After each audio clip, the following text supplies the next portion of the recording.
ସୁପ୍ରଭାତମ୍। ଆଜିର ପଞ୍ଚାଙ୍ଗ ଓ ଅମୃତ ବଚନ। सुप्रभातम्। अद्य दिवसस्य पञ्चाङ्गम्।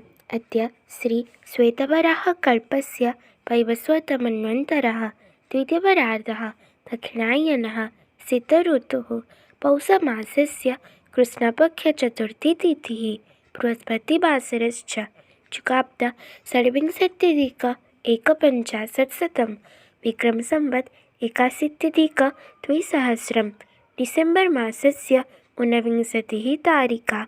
अद्य दिवसः सर्वेषां कृते मङ्गलमयं भवतु इति विभुपदारविन्दयोः विनम्रप्रार्थना।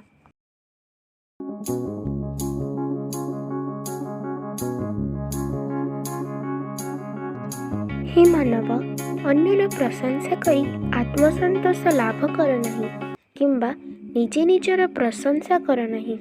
ନିଜର ବ୍ୟକ୍ତିତ୍ୱ ଓ ଦକ୍ଷତା ନିଜର କର୍ମ ଦ୍ୱାରା ହିଁ ପ୍ରକାଶ ପାଏ। ଏଣୁ କର୍ମ ହିଁ ଜୀବନର ମାନଦଣ୍ଡ।